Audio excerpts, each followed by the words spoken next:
All right, so the first thing I want to share with you is think about what is control. Is it real or is it an illusion? Yes? I think sometimes we think we have control, but actually maybe not. So I want you to think of this like something happened, right? So for example, my dad rang me at 2 a.m. So something happened, and then there was an after, and then there was a before that happened, yes? So the after the something happened, right? This is really important, this piece. We'll keep coming back to the something happened. After the something happened, there's a reaction, there's a response, there's maybe a need to survive it or protect ourselves. This is where we try and control things. Yeah?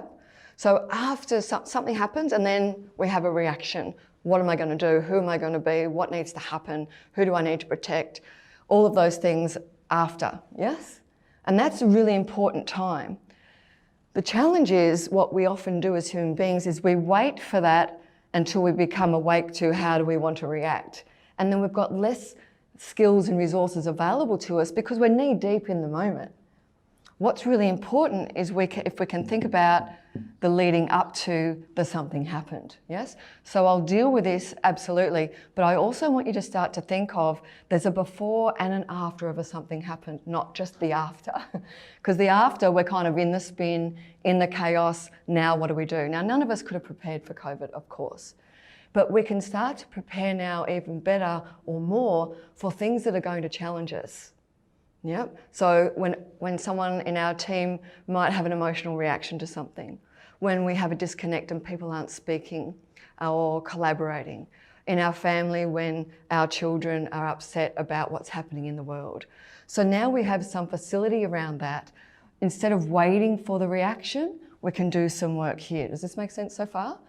So I want to focus here on the before and give you some skills here, but I'll also give you some skills here. So this is the first piece, right, to find out around something happened. Is this making sense to you? Yeah, cool.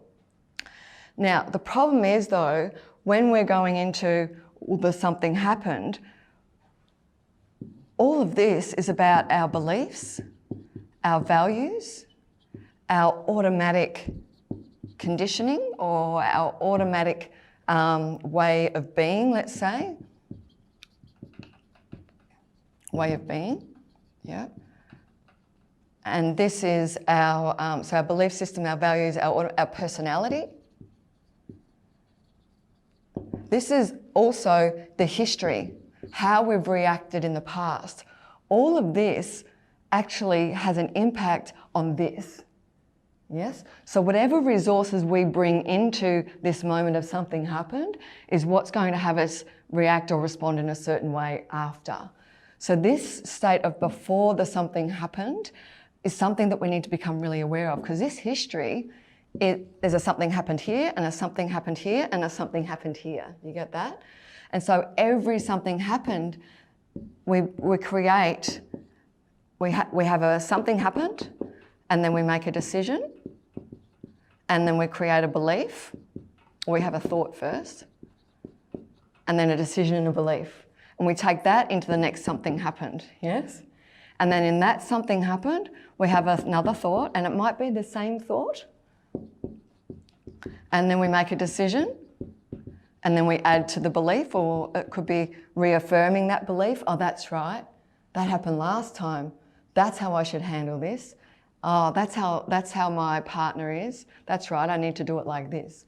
Or that's how my boss is. That's right, I need to work around that person like this.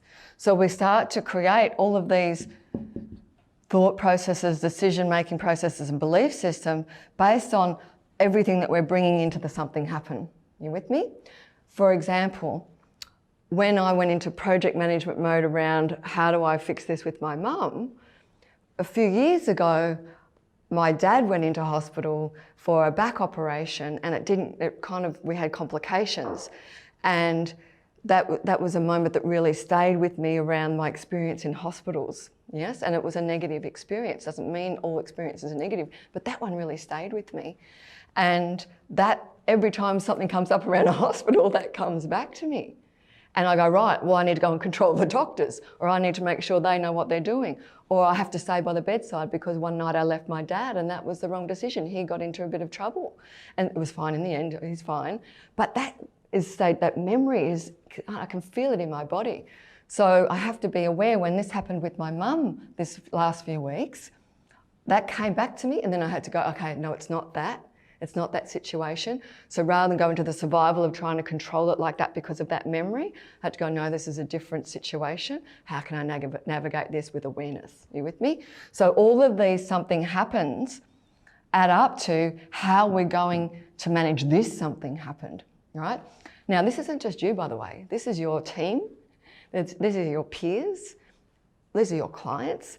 Everyone in your sphere, of course, as well as your family and friends, are doing this. This is part of the human condition. So what I want you to understand as a first point is the something happened is there's never an isolation here. You're not bringing a clear filter ever into a moment. You'll always bring some other filters in. Yeah?